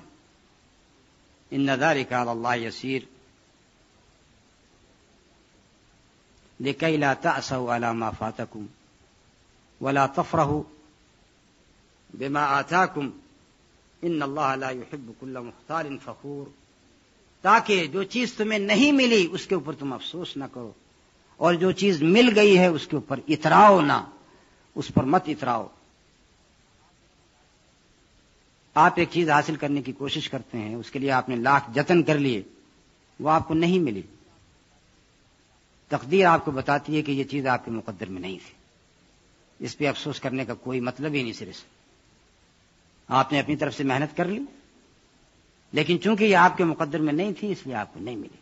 ایک آدمی ایک جاب کے پیچھے بھاگتا ہے، وہ جاب اسے نہیں ملتا، اب بعد میں بیٹھ کے آنسو بہاتا ہے، روتا ہے. کیا فائدہ اس بات کا؟ یہ بات اس کے مقدر میں نہیں تھی. جو چیز اس کے مقدر میں تھی وہ اسے مل کے رہے گی. اور اسی طریقے سے اگر کوئی چیز مل جائے تو چونکہ یہ میرے مقدر میں لکھی گئی تھی اس وجہ سے مجھے ملی، اس پہ اترانے کی، مٹکنے کی، تکبر کرنے کی کوئی ضرورت نہیں. یہ اللہ تعالیٰ کا فیصلہ تھا، اللہ تعالیٰ نے میرے اوپر انعام کیا، اس لیے اللہ تعالیٰ کو اس پر شکر ادا کرنا چاہیے۔ نبی صلی اللہ علیہ وسلم کی حدیث کہ اگر یہ ساری کی ساری امت، سارے کے سارے جن و انس جمع ہو جائیں اور یہ چاہیں کہ تمہیں وہ کچھ دے دیں جو کہ اللہ تعالیٰ تمہیں دینے پہ راضی نہیں ہے، سارے کے سارے جمع ہو جائیں تمہیں وہ چیز نہیں دے سکتے۔ اسی طریقے سے اگر وہ سب کے سب یہ چاہیں کہ تم سے کوئی چیز چھین لیں اور اللہ تعالیٰ نہیں چاہتا کہ تم سے یہ چیز چھینی جائے، وہ یہ چیز تم سے نہیں چھین سکتے۔ یہ وہ عقیدہ ہے جس کی بنا پر انسان بہت طاقتور ہو جاتا، مصائب میں، آلام میں، تفکرات میں، دنیا کے حوادث میں۔ ایسا شخص پھر خودکشی کے بارے میں نہیں سوچتا کہ اب میری زندگی کا کوئی مقصد نہیں رہ گیا، اس وجہ سے میں اپنی جان خود لے لوں۔ نہیں، ایک مسلمان کے قریب یہ احساس تک نہیں پھٹکتا ہے کہ وہ اپنی جان خود لے لے، وہ اس لیے کہ یہ جان بھی اللہ تعالیٰ کی امانت ہے۔ جو کچھ اللہ تعالیٰ نے مقدر کیا تھا وہ میرے ساتھ ہوا، اگر وہ برا ہے تو اس پر صبر کرے، اگر وہ اچھا ہے تو اس پر اللہ تعالیٰ کا شکر ادا کرے۔ جیسا کہ وہ حدیث جس کے راوی حضرت صہیب ہیں، عجبا لامر المؤمن ان اصابہ خیر شکر وان اصابہ شر صبر۔ مومن کا معاملہ انتہائی عجیب ہے، اگر اسے خیر پہنچتا ہے تو وہ شکر ادا کرتا ہے، اگر اسے شر پہنچتا ہے تو وہ صبر کرتا ہے۔ فکان ذلک خیرا لہ، تو پھر یہ دونوں باتیں اس کے لیے خیر بن جاتی ہیں۔ خیر کے اوپر شکر ادا کرنا، مصیبت کے اوپر صبر کرنا، اگر یہ دونوں باتیں حاصل ہو جائیں تو اس کے لیے خیر ہی خیر ہے۔ اور اسی پہ میں یہ آج کی تقریر ختم کرتا ہوں۔ صلی اللہ تعالی علی نبینا محمد وعلی آلہ وصحبہ اجمعین۔ جزاکم اللہ خیر۔ جیسے کہ آپ نے ذکر کیا کہ بندہ جو راہ اپنانا چاہتا ہے اللہ اس کے لیے وہی راہ آسان کر دیتا۔ اکثر ایسا ہوتا ہے کہ ہم کوئی نیکی کرنا چاہیں تو اس میں ہمیں بہت ساری مشکلات اٹھانی پڑتی ہیں، کبھی کبھار ہم مشکلات سے گزر کر وہ تمام کام کر لیتے ہیں، اور اکثر مشکلات اتنی ہوتی ہیں کہ ہم وہ کام کر ہی نہیں سکتے۔ یہ بات کس زمرے میں آتی ہے؟ تقدیر، مصلحت، رضا یا آزمائش۔ ایک تو یہ کہ جو کام بھی لکھا گیا ہے اس میں جو کچھ بھی ہوگا، اگر مشکلات ہیں تو وہ بھی لکھی گئی ہیں۔ اب مثلا یہ کہا جاتا ہے کہ آپ دعا کریں تو آپ یہ کہیں کہ یہ کام اگر میرے لیے لکھا گیا ہے تو پھر دعا کرنے کی کیا ضرورت ہے، یہ تو ہو ہی جائے گا۔ حالانکہ یہ معلوم ہونا چاہیے کہ جو کام لکھا گیا ہے اس کے اسباب بھی لکھے گئے، اس کے اسباب میں سے ایک سبب دعا بھی ہے۔ مثلا آپ کے لیے رزق لکھا گیا، اللہ تعالیٰ آپ کو رزق دے گا، لیکن وہ رزق کیسے دے گا؟ اس کے اسباب لکھے گئے، وہ اسباب آپ اختیار کریں، گھر سے باہر نکلیں، نوکری تلاش کریں، اس کے لیے جد و جہد کریں، اور اس کے بعد جو آپ کو رزق ملے گا وہی آپ کے لیے لکھا گیا تھا، اور اس کے لیے یہ سارے اسباب بھی لکھے گئے۔ اور اس وجہ سے اللہ کے رسول نے مثال دی ہے کہ تم پرندوں کو دیکھو کہ وہ اپنے گھونسلوں سے صبح سویرے نکلتے ہیں اور سارا دن ادھر ادھر چگتے ہیں، اس طریقے سے ان کو رزق ملتا ہے۔ جب شام کو اپنے گھونسلوں میں واپس آتے ہیں تو ان کے پیٹ بھرے ہوئے ہوتے ہیں۔ یہ نہیں کہ اپنے گھونسلے میں سارا دن بیٹھے رہیں اور کہیں کہ میرا رزق مجھے یہاں پہ پہنچتا رہے۔ تو اسی طریقے سے اگر کوئی نیکی کا کام ہے، اس میں مشکلات آتی ہیں تو وہ مشکلات بھی اس نیکی کے اندر لکھی گئی ہیں۔ اور کیوں لکھی گئی ہیں؟ وہ اس لیے کہ اللہ تعالیٰ نے جس جنت کا وعدہ کیا ہے وہ جنت اتنی اعلیٰ اور عرفہ ہے، اتنی اونچی ہے کہ اس کے لیے انتہائی اونچے کردار کے لوگ مطلوب ہیں۔ جیسے انگریزی کا محاورہ ہے ٹام ڈک اینڈ ہیری، ہر ٹام ڈک اینڈ ہیری اس کا مستحق نہیں ہے اس جنت کا۔ اس جنت کے لیے بہت ہی اونچے کردار کے لوگ اللہ تعالی کی طرف سے منتخب کیے جاتے ہیں۔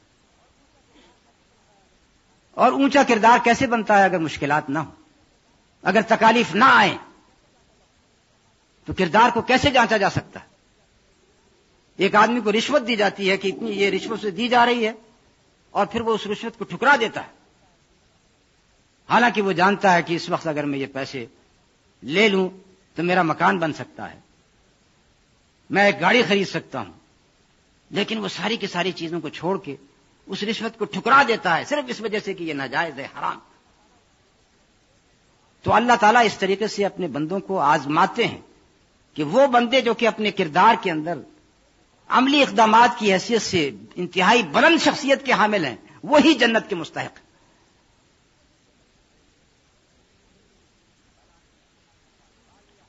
الا ان سلعۃ اللہ غالیہ الا ان سلعۃ اللہ الجنہ۔ اللہ تعالیٰ نے جو کموڈٹی رکھی ہے وہ بہت ہی مہنگی ہے، بہت ہی ایکسپینسو ہے، اور وہ کموڈٹی کیا ہے؟ الا ان سلعۃ اللہ الجنہ، وہ جنت۔ سوال ہے کہ میں قرآنی علم حاصل کرتی ہوں، اس کو بار بار یاد بھی کرتی ہوں، اچھی نیت ہے، جذبہ ہے، محنت ہے، مگر جب کرنے کا وقت آیا تو بھول گئی۔ انا للہ و انا الیہ راجعون۔ وہ کیا کہا سکتے؟ اب کام تو نیک تھا، تو کیا اس میں غلطی میری ہے، یعنی ایمان کی کمی ہے، یا پھر میری تقدیر میں صرف اتنا ہی تھا؟ یاد رکھنا جتنا کہ اللہ نے چاہا، اس کو واضح کریں۔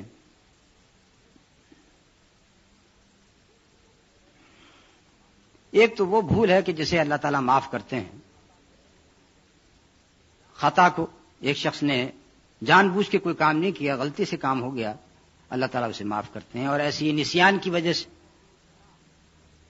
اور ایسی ہی اکراہ، کسی شخص کو مجبور کیا گیا کسی کام پر، اس کی اپنی مرضی نہیں تھی، ان تین چیزوں کو معاف کیا گیا۔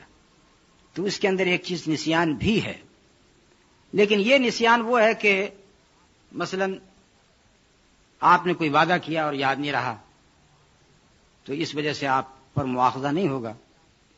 یہاں پر ایک چیز ہے کہ آپ ایک علم حاصل کرنا چاہتے ہیں اور اس کے لیے محنت بھی کی ہے، تو یہ جو بھول ہے اس کو کم کرنے کی یا اس کو ختم کرنے کی ضرورت ہے۔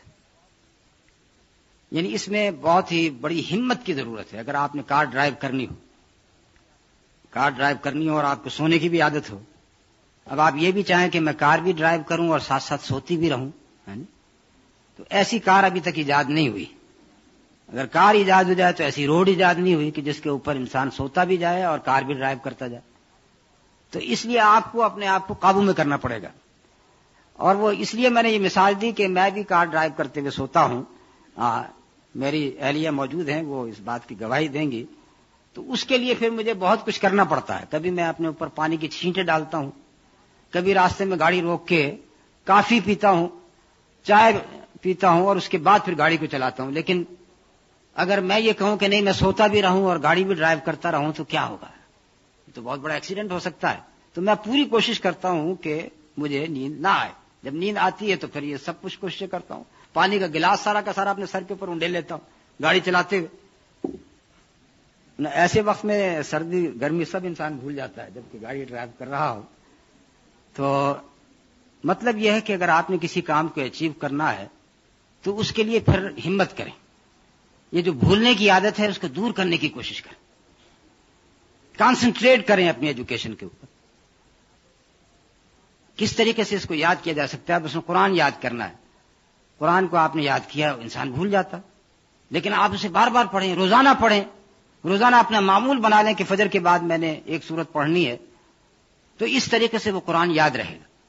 لیکن صرف یہ کہہ دینا کہ بھئی میں نے تو اپنی طرف سے کوشش کی تھی لیکن میں بھول جاتی ہوں، تو اس بھول کو ختم کرنے کی کوشش کریں۔ لیکن اس کے باوجود بھی اگر پھر یہ بھول باقی رہ گئی تو پھر آپ یہ کہہ سکتے ہیں کہ ہاں یہی میرا مقدر تھا، لیکن پوری کوشش کرنی چاہیے۔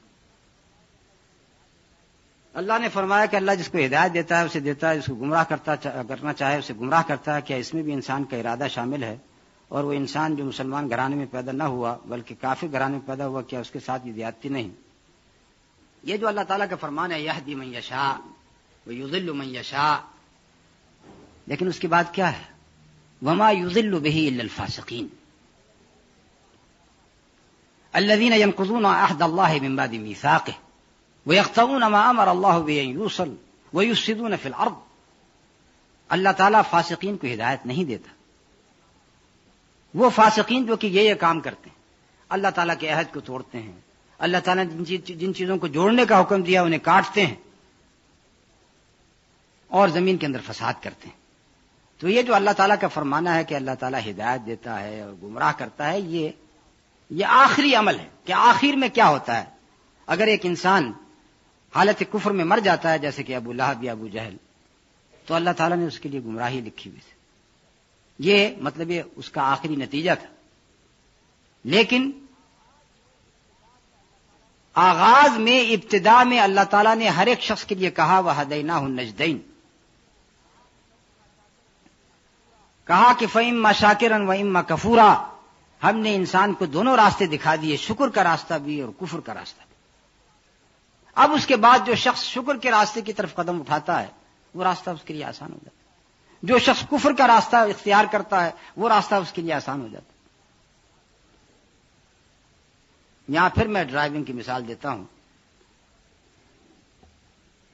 اب اگر ایک شخص ڈرائیونگ کرتے ہوئے بار بار ڈرائیونگ کے قانون کی نافرمانی کرتا ہے، پولیس اسے پکڑ لیتی ہے، اور اگر اس کی جو اس نے کام کیا ہے بہت ہی سنگین ہو، تو پھر وہ اس کے لائسنس کے اوپر ایک پوائنٹ دے دیتی ہے، یعنی پوائنٹ کہہ لیجئے یا ایک سیاہ نقطہ اس کے لائسنس پہ آ جاتا ہے.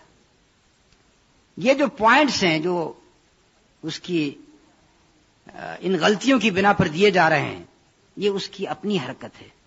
اب وہ یہ شخص نہیں کہہ سکتا کہ یہ پولیس والے میرے ساتھ زیادتی کر رہے ہیں. اس نے خود ایک غلط کام کیا. اسی طریقے سے نو انٹری کا سائن تھا، اس کے اندر گاڑی کو گھسا دیا. اب پولیس نے پکڑ لیا اور اس نے اس کے لائسنس کو مارک کر دیا، تو وہ یہ نہیں کہہ سکتا کہ پولیس نے میرے ساتھ زیادتی کی ہے، اس نے خود اپنے نفس کے ساتھ زیادتی کی. اور اسی طریقے سے جب اس کے پوائنٹس بڑھتے چلے جائیں گے، ایک وقت آئے گا کہ اس سے ڈرائیونگ لائسنس چھین لیا جائے گا، آئندہ تم اب گاڑی نہیں چلا سکتے. اور اسی کو قرآن نے کہا وَخَتَمَ اللَّهُ عَلَى قُلُوبِهِمْ وَعَلَى سَمْعِهِمْ وَعَلَى أَبْصَارِهِمْ غِشَاوَةٌ. انسان کی آنکھ پہ، انسان کے کان کے اوپر مہر لگا دی جاتی ہے. یہ مہر لگانے کا کیا مطلب ہے کہ اللہ تعالیٰ بس بعض لوگوں کو کہا کہ ان سب کو اسٹیمپ کر دو، مہر لگا دو، اور ان کے اوپر مہر نہ لگاؤ؟ یہ مراد نہیں ہے، بلکہ یہ ہے کہ ہر ایک انسان کو ارادہ دیا گیا ہے، اختیار دیا گیا ہے. جب اس اختیار کا غلط استعمال کرتا، فَلَمَّا زَاغُوا أَزَاغَ اللَّهُ قُلُوبَهُمْ. فَلَمَّا زَاغُوا، جب یہ لوگ سیدھے راستے سے ہٹے تو اللہ تعالیٰ نے ان کے دلوں کے اندر کجی پیدا کر دی. تو اس سے مراد یہی ہے کہ شروع میں تو انسان کو، ہر ایک انسان کو حریت دی گئی ہے، اختیار کا ارادہ دیا گیا ہے. اس کے بعد جب وہ اس ارادے کو غلط استعمال کرتا ہے تو پھر یا وہ حالت ایمان میں اس کی وفات ہوتی ہے یا حالت کفر. اب دوسرا سوال یہ کہ جو شخص مسلمان گھرانے میں پیدا ہوا اور ایک کافر گھرانے میں پیدا ہوا، ہر ایک شخص کو جو کچھ بھی اللہ تعالیٰ نے سہولتیں دی ہیں اس کے مطابق اس سے پوچھا جائے گا. کتنے ہی لوگ مسلمان گھرانوں میں پیدا ہوتے ہیں لیکن اپنی زندگی کافروں کی طرح گزار دیتے ہیں، اور کتنے ہی کافر گھرانوں میں پیدا ہوتے ہیں اور انہیں ہدایت کی توفیق ہوتی ہے. کیا اس وقت امریکہ میں اور برطانیہ میں مسلمان نہیں ہو رہے؟ لوگ مسلمان ہو رہے ہیں، حالانکہ کافر گھرانوں کے اندر پیدا ہوئے تھے، انہیں ہدایت نصیب ہوئی. اس کے مقابلے میں جو لوگ مسلمان گھرانوں میں پیدا ہوئے ہیں، کتنے ہیں جو نماز نہیں پڑھتے ہیں، نیکی کے راستے پر نہیں ہیں، اور بالآخر ایک کافر کسی موت انہیں نصیب ہوتی ہے. تو بہر صورت جو شخص جس ماحول میں پیدا ہوا اس کے مطابق اس سے پوچھا جائے گا. لیکن جہاں تک جنت میں جانے کا اور جہنم میں جانے کا تعلق ہے، تو جس کافر کے اوپر اللہ تعالیٰ کی طرف سے حجت واضح ہو گئی ہے، اب اس کے سامنے کوئی جواب نہیں ہوگا. یعنی دین اس کے سامنے آ گیا، اس نے دین اسلام کو پہچان لیا، اس کے باوجود وہ اسلام نہیں لایا. اور آج کے زمانے میں جبکہ ساری کی ساری دنیا ایک گلوبل ولیج کی حیثیت رکھتی ہے، ٹیلی ویژن کی وجہ سے اور سیٹلائٹ پروگرامز کی وجہ سے، میں نہیں کہہ سکتا کہ کوئی شخص یہ کہہ سکے گا کہ وہ اسلام کے بارے میں نہیں جانتا، اس نے محمد صلی اللہ علیہ وسلم کا نام نہیں سنا. کوئی شخص نہیں کہہ سکتا. تو گویا اس دین کی حجت ہر جگہ پر قائم ہو رہی. ہاں، اگر کسی ایسے شخص کا آپ تصور کریں کہ جس نے اسلام کا نام بالکل نہیں سنا، نبی صلی اللہ علیہ وسلم کی بعثت اور رسالت کے بارے میں کچھ نہیں سنا، ایسے انسان کے بارے میں سوال ہو سکتا ہے کہ آخر اسے کیوں کافر کی حیثیت سے جہنم میں پھینکا جائے گا. اس کے بارے میں علماء نے لکھا ہے کہ ایسے لوگ جن تک اسلام کی دعوت نہیں پہنچی ہے، اس کے بارے میں دو جوابات لکھے گئے۔ ایک جواب تو یہ کہ جتنی ہدایت اس تک پہنچی ہے اس ہدایت کے بارے میں اس سے سوال کیا جائے گا۔ ہدایات اربع، 4 قسم کی ہدایات۔ ایک تو سب سے نچلی ہدایت ہے جسے آپ کہہ سکتے ہیں جبلی ہدایت، دی گائیڈنس آف انسٹنکٹ۔ اس کے بعد حواس کی ہدایت، دی گائیڈنس آف سینسز۔ اس کے بعد عقل کی ہدایت، دی گائیڈنس آف ریزن۔ اور اس کے بعد آسمانی ہدایت، دی گائیڈنس آف ریویلیشن۔ یہ 4 ہدایات۔ جس شخص کو دی گائیڈنس آف ریویلیشن وہی نہیں پہنچی ہے، اس کے پاس اس سے جو کم ہدایت تھی، ریزن کی، عقل کی، وہ تو پہنچی تھی کہ نہیں پہنچی تھی؟ اپنی عقل سے اس نے کیا اللہ تعالیٰ کو پہچانا یا نہیں پہچانا؟ اس سے سوال کیا جائے گا صرف اس حد تک، عقل کی حد تک۔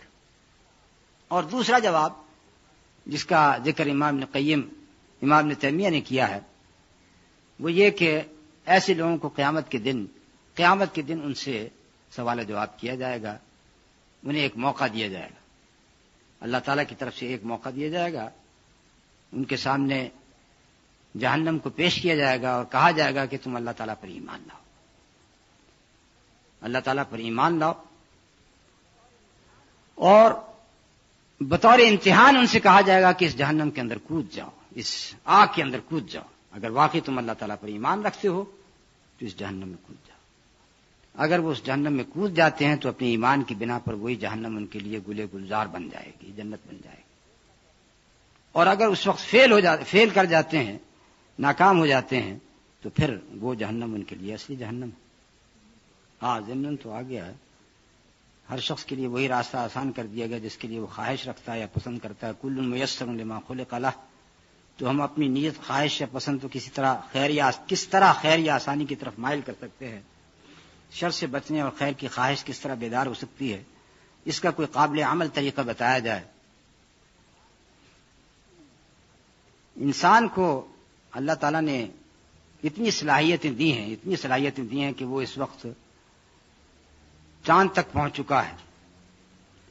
بہرحال کہا جاتا ہے امریکن چاند تک پہنچ گئے ہیں، کچھ لوگ انکار بھی کرتے ہیں کہ نہیں پہنچے، تو بہر صورت اس نے بڑے بڑے کام کیے، اس عقل کی بنا پر جو اللہ تعالیٰ نے دی ہے بہت کام کیے۔ اس کے مقابلے میں جو انسان سے قریب ترین مخلوق ہے، بندر، اگر آپ 10 بندروں کو 10 ٹائپ رائٹرز کے اوپر بٹھا دیں، آج کل تو خیر کمپیوٹر آ گیا ہے، ان کمپیوٹرز کے اوپر بٹھا دیں اور ان سے کہیں کہ اب یہاں پہ تم یہ کی ٹائپ کرتے رہو 100 سال تک ٹائپ کرتے رہیں گے، کبھی بھی وہ شیکسپیئر کا ایک سٹینزا آ سکتا ہے اس میں، اس میں اقبال کی ایک سطر بھی آ سکتی ہے، اتفاق سے نہیں، کچھ نہیں آ سکتا، اس لیے کہ وہ بندر ہی رہے گا۔ وہ نقل تو کر سکتا ہے کی کو پریس کرنے کی، لیکن وہ کوئی کریٹو کام نہیں کر سکتا۔ تو جب اللہ تعالیٰ نے انسان کو اتنی صلاحیتیں دی ہیں جس کی وجہ سے وہ بڑے بڑے کام کر سکتا ہے، ہمارے ملک میں آپ دیکھیں کتنے بڑے انجینئرز موجود ہیں، سائنسدان موجود ہیں، تو اس لیے یہ کہنا کہ ہم اپنے آپ کو کیسے نیکی کی طرف مائل کریں، اس کا جواب تو یہی ہوگا کہ اگر آپ چاہیں تو آپ اپنے آپ کو نیکی کی طرف مائل کر سکتے ہیں۔ یہ آپ کا اپنا ارادہ ہے، آپ ٹیلی ویژن کے سامنے بیٹھے ہیں، یہ آپ کا اپنا ارادہ ہے کہ آپ کون سے چینل دیکھتے ہیں، کسی نے مجبور کیا ہے کہ آپ فلاں چینل دیکھیں، فلانا دیکھیں، آپ کا اپنا اختیار۔ تو اگر آپ نے اپنے اختیار سے کوئی آپ نے بری چیز دیکھی ہے تو آپ اس کے ذمہ دار ٹھہریں گے، اور اسی طریقے سے اپنے وقت کو کسی اچھے کام میں لگایا ہے تو اللہ تعالیٰ اس کا ثواب دیں گے۔ اور پھر اس کا ایک عملی طریقہ یہ ہو سکتا ہے کہ اچھے لوگوں کی صحبت اختیار کی جائے۔ اگر آپ کی کمپنی اچھے لوگوں کی کمپنی ہوگی تو وہ اچھے کام کے اوپر ابھاریں گے، نماز کا وقت آئے گا تو نماز کے لیے کہیں گے۔ اس کے مقابلے میں اگر بری کمپنی ہوگی تو وہی لوگ بیٹھ کے اب اپنا وقت ضائع کریں گے، کارڈ کھیلیں گے، فلمیں دیکھیں گے، اس طریقے سے اپنے وقت کو ضائع کریں گے۔ تو ایک تو یہ طریقہ ہے کہ اچھی کمپنی اختیار کریں، دوسرے یہ کہ قرآن پڑھنا اپنا معمول بنا لیں، روزانہ قرآن پڑھا کریں ترجمے کے ساتھ اور سمجھنے کے ساتھ۔ ایسے ہی نبی صلی اللہ علیہ وسلم کی سیرت کا مطالعہ کریں، سیرت اور احادیث کا۔ لٹریچر میں اچھا لٹریچر پڑھیں اور اپنے وقت کو یوٹیلائز کریں. یعنی وقت کا کوئی حصہ بیکار نہیں جانا چاہیے. اچھے کام میں یہ وقت صرف ہوگا تو اس کے اچھے نتائج برآمد ہوں گے انشاءاللہ. والدین کے 2 بچے ہیں اور دونوں پیدائشی طور پر معذور، جسمانی اور ذہنی طور پر اب جوان ہیں اور والدین کے لیے شدید آزمائش کا سبب. والدین نے تو یہ نہیں چاہا تھا، اللہ تعالیٰ نے ان کے لیے ایسا ہی چاہا. کیا اس میں بھی حکمت ہے جو انسان کی سمجھ سے بالاتر ہے؟ جیسے کہ اللہ تعالیٰ نے ارشاد فرمایا ہے وَنَبْلُوكُمْ بِالشَّرِّ وَالْخَيْرِ فِتْنَةً، ہم تمہاری آزمائش کرتے ہیں کبھی خیر کے ساتھ کبھی شر کے ساتھ. تو یہ دنیا آزمائش کا مرحلہ ہے. اس دنیا میں ہر شخص کی آزمائش ہوتی ہے، کسی کی فقر کے ساتھ، کسی کی امارت کے ساتھ. کسی کو اللہ تعالیٰ بچے دے کر اس کی آزمائش کرتا ہے، کسی سے بچے چھین کر اس کی آزمائش کرتا ہے. کسی کو صحت مند بچے دیے جاتے ہیں، کسی کو معذور بچے دیے جاتے ہیں. اور چونکہ یہ آزمائش کی دنیا ہے، اس وجہ سے یہ نہیں کہا جا سکتا کہ آخر ان معذور بچوں کو کیا قصور تھا کہ انہیں معذور بنایا گیا. وہ اس لیے کہ اگر اللہ تعالیٰ معذور بچے اس دنیا میں پیدا نہ کرتے تو پھر انسان میں وہ جو رحمت کا مادہ ہے یا شفقت کا مادہ ہے وہ کیسے ظاہر ہوتا. جن والدین کے معذور بچے ہوتے ہیں وہ ان کے ساتھ اچھا ٹریٹمنٹ کرتے ہیں، ان کی دیکھ بھال کرتے ہیں، ان کے آرام کا خیال کرتے ہیں. کس بنا پر؟ اس قدرتی محبت اور شفقت کی بنا پر جو کہ اللہ تعالیٰ نے ان کے دلوں میں پیدا کی. اور اس دنیا میں جو کچھ بھی شر پیدا کیا گیا یا جو تکلیفیں پیدا کی گئی ہیں اس کی وجہ سے پھر ہم نعمتوں کی قدر کرنا جانتے ہیں. اگر اولاد کا چھننا نہ ہوتا تو پھر اولاد کی قدر کیسے ہوتی؟ اگر معذور بچے نہ ہوتے تو صحت مند بچوں کی قدر کیسے ہوتی؟ انسان کی طبیعت تو ہمیشہ فرعونیت کی طرف آمادہ رہتی. انسان تو فرعون بنتا جاتا ہے. جو کسی شخص کے پاس معمولی سی اتھارٹی آ جائے، مال آ جائے، وہ اپنے وقت کا فرعون بن جاتا ہے. اور اس کی مثالیں ہمارے سامنے ہر جگہ پر. اللہ تعالیٰ اس طریقے سے بندوں کو آزماتے ہیں. اس قسم کے نمونے جو اس دنیا کے اندر پیدا کیے گئے ہیں تاکہ انسان اس فرعونیت کا مظاہرہ نہ کرے بلکہ خلق خدا کے ساتھ شفقت کے ساتھ پیش آئے، محبت کے ساتھ پیش آئے. تو اس سوال کے جواب میں یہی کہہ سکتا ہوں کہ یہ بھی ایک آزمائش. اللہ تعالیٰ نے آزمائش اس طریقے سے کی. اب جس شخص کی آزمائش یہ ہے اس کے پاس 2 ہی بچے ہیں اور ایک حادثے میں، یعنی ایک حقیقی واقعہ، ایک حادثے میں 2 بچیاں ہیں اور بہت ہی پیاری بچیاں. ماں باپ کے لیے تو بہرحال کوئی بھی اولاد ہو وہ پیاری ہوتی. اب وہ سیر و سیاحت کے لیے جاتی ہیں ایک لیک کے اندر، ایک کشتی کے اندر. وہ کشتی ڈوب جاتی ہے، وہ دونوں بچیاں ڈوب جاتی ہیں. اب ان والدین کی اور کوئی اولاد نہیں. اب آپ تصور کر سکتے ہیں کہ ان کے اوپر کیا بیتی ہوگی. تو یہ ان کے لیے آزمائش ہے، ایک بہت بڑی آزمائش. اس کے مقابلے میں ایک شخص اس کے پاس اولاد ہے لیکن معذور ہے، وہ پھر بھی اللہ تعالیٰ کا شکریہ ادا کرے گا کہ میری اولاد میرے پاس، چاہے وہ معذور ہی کیوں نہ. تو اس وجہ سے ہر ایک شخص کو اپنے سے فروتر شخص کو دیکھنا چاہیے. اور یہی رسول اللہ صلی اللہ علیہ وسلم کی تعلیم ہے کہ جہاں تک نیکی کا تعلق ہے تو اس شخص کو دیکھو جو تم سے بڑھ کے ہے، اور جہاں تک مال کا تعلق ہے، دنیا کی متاع کا تعلق ہے، تو اس شخص کو دیکھو جو تم سے نیچے ہے، تاکہ تم اللہ تعالیٰ کی نعمتوں کا شکریہ ادا کر سکو. کلف اللہ نفسا الا وسعها، کہ اللہ تعالیٰ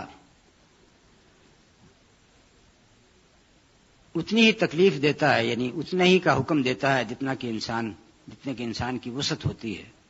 اس کا مطلب اس کا ہے تکلیفی امور سے اس کا تعلق ہے کہ اللہ تعالیٰ نے جن عبادات کا ہمیں حکم دیا ہے، نماز کا، روزے کا، حج کا، زکوٰۃ کا، اس سب کی وسعت ہمیں پائی جاتی ہے. ایک شخص اگر بیمار ہو تو وہ اپنی وسعت کے مطابق، اپنی طاقت کے مطابق نماز پڑھے گا. اگر کھڑے ہو کے نماز نہیں پڑھ سکتا تو بیٹھ کے پڑھے گا، بیٹھ کے نہیں پڑھ سکتا تو لیٹ کے پڑھے گا.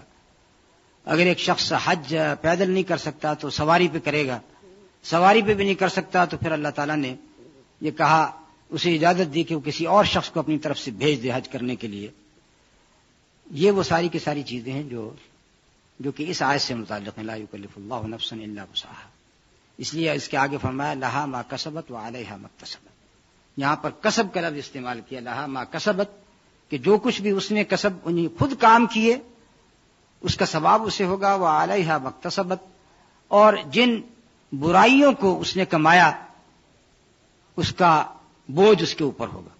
اور یہاں پر فرق بھی ہے دو لفظوں کا، کسبہ کا اور اکتسبہ کا. یہ عربی کے الفاظ ہیں، کسبہ اور اکتسبہ. نیکی کے لیے لفظ آیا لہا ما کسبت، کہ جو کچھ بھی اس نے کمایا ہے وہ اس کا ثواب اسے ہوگا. اور برائی کے لیے استعمال ہوا اکتسبہ، وعلیہا ما اکتسبت. اکتسبہ یعنی اس نے اس کے لیے کچھ جان لگائی، کچھ مشقت کی تو پھر وہ چیز اسے حاصل ہوئی. یعنی برائی کے لیے اکتسبہ کا لفظ، کہ برائی کے لیے بھی انسان کو مشقت کرنی پڑتی ہے، ایسی حاصل نہیں ہو جاتی. ایک جواری جوا کھیلتا ہے تو اس کے لیے وہ مشقت کرتا ہے، اپنا پیسہ لگاتا ہے، تو اس نے وہ برائی خریدی ہے، اس کے لیے مشقت کی ہے، اس وجہ سے اس کے لیے اکتسبہ کا لفظ. یہ تو آیت ہے تکلیفی امور سے متعلق. اور جو دوسرے امور ہیں، کسی کا بچے کا مر جانا، اسی طریقے سے معذور بچوں کا اس کے لیے پیدا ہونا، یہ تقدیری امور ہیں. یہ تقدیری امور ہیں. اور تقدیری امور کے لیے فرمایا کہ اس کے لیے انسان صبر کرے، انسان اس کے لیے صبر کرے. اور صبر ایک ایسی چیز ہے جو کہ ایک اتھاہ سمندر کی مانند ہے، ایک بہت ہی وسیع چیز ہے. انسان وہ صبر اختیار کرے کسی بھی حادثے کے اوپر، وہ تو صبر کر سکتا ہے. وہ اس لیے کہ انسان میں نسیان کا مادہ رکھا گیا ہے. وما سمي الانسان الا لنسيه وما القلب الا انه يتقلب. انسان کو انسان اس لیے کہا گیا کہ اس میں نسیان پایا جاتا ہے. قلب کو قلب اس لیے کہا گیا کہ وہ حالت تقلب میں رہتا ہے، کبھی ادھر کبھی ادھر.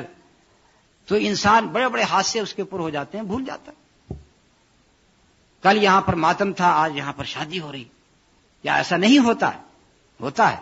تو چونکہ صبر کا مادہ رکھا گیا ہے تو اس وجہ سے تقدیری امور میں یہ نہیں کہا جا سکتا کہ اس کے اوپر اس کی استطاعت سے زیادہ بوجھ لادا گیا ہے. نہیں، یہ ایک حوادث ہیں، اور حوادث پر صبر کرنے کا حکم دیا گیا. کیا کوشش مقدر پر اثر ڈال سکتی ہے؟ مثلا بہت سی ایسی مثالیں موجود ہیں کہ ایک شخص تھوڑی کوشش، تھوڑی محنت پر زیادہ حاصل کر لیتا ہے، جبکہ دوسرا زیادہ کوشش پر بھی زیادہ حاصل نہیں کر سکتا. کیا ایسی صورت میں اللہ کے ارادے اور انسان کے ارادے میں مطابقت نہیں ہو پاتی؟ اگر نہیں تو کیوں؟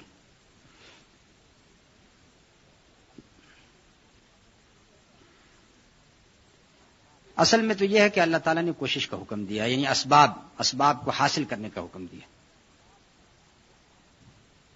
اور اگر اسباب انسان حاصل کرنے کی کوشش نہیں کرتا، یعنی دنیاوی زندگی میں آپ دیکھتے ہیں کہ ایک شخص نوکری کرنا چاہتا ہے، اس کے لیے تگ و دو کرتا ہے، محنت کرتا ہے، گھر سے باہر نکلتا ہے، ملک چھوڑ کے چلا جاتا ہے، دوسرے ملک میں جاتا ہے، ساری کوششیں کرتے ہیں. اور اس کوشش کے بعد بہرحال اللہ تعالیٰ اس کوشش کے اندر برکت ڈالتے ہیں. اس کو نیک کام کے اندر بھی اسی مثال کو لینا چاہیے کہ اگر آپ چاہتے ہیں کہ کوئی شخص چاہتا ہے کہ وہ نیک بنے، نماز پڑھے، تو اس کے لیے کوشش کرے. یعنی رزق کے لیے تو وہ مارا پھرتا ہے، اور جب نماز پڑھنے کا وقت آتا ہے تو گھر میں بیٹھا رہتا، گھر سے باہر نکلنے کی کوشش نہیں کرتا، مرد کی حیثیت سے مسجد میں نہیں جاتا. تو ایسے شخص نے تو کوئی کوشش نہیں کی. بہر صورت کوشش کرنا ہمارا فرض کیا ہے کہ ہم کوشش کریں. زیادہ کوشش سے تھوڑا حاصل ہونا، تھوڑی کوشش سے زیادہ حاصل ہونا، یہ دونوں اللہ تعالیٰ کی طرف سے ہیں. اور دونوں کا نتیجہ آخرت میں ظاہر ہوگا. آخرت میں ظاہر ہوگا کہ ایک شخص اگر بہت ساری کوشش کے بعد تھوڑا بہت پاتا ہے اور اسی کے اوپر قناعت کرتا ہے تو اس کے لیے زیادہ ثواب ہوگا. اس کے مقابلے میں جس شخص نے تھوڑی سی محنت کی، بہت زیادہ پا لیا اس دنیا میں، تو آخرت کا ثواب اس کا کم ہو گیا.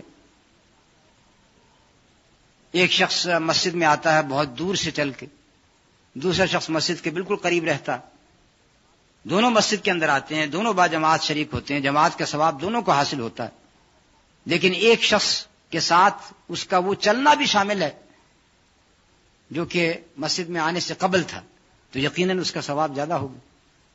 ایک فیصلہ کرنے کے بعد اس کے نتائج اچھے نہ نکلیں تو کیا یہ ہمارے اپنے فیصلے کی وجہ سے ہوا؟ اس میں ہمارا کتنا اختیار ہے؟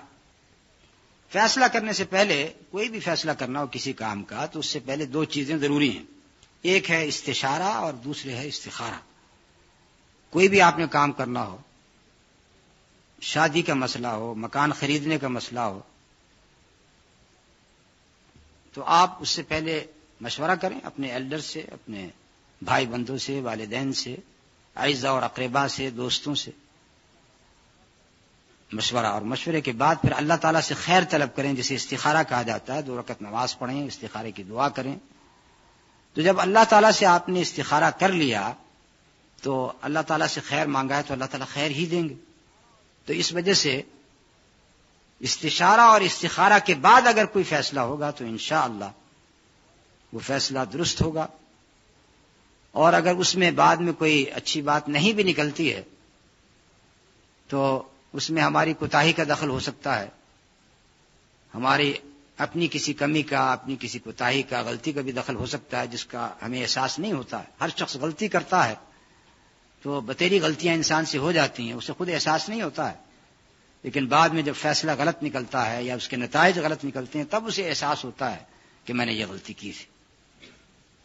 تو انسان اگر اپنی غلطیوں سے نہ سیکھے تو اس سے بڑا کوئی احمق نہیں ہے۔ اگر ہر کام سے پہلے استخارہ کیا جائے تو کیا کوئی کام غلط نہ ہوگا؟ اگرچہ عملی زندگی میں ایسا نہیں ہوتا۔ استخارے کا مطلب ہے، جیسے کہ ابھی میں نے کہا، کہ اللہ تعالیٰ سے خیر کا طلب کرنا۔ اللہ تعالیٰ سے خیر کا طلب کرنا وہ ایسے ہی ہے جیسے کہ دعا۔ اللہ تعالیٰ نے دعا کا حکم دیا کہ آپ دعا کریں،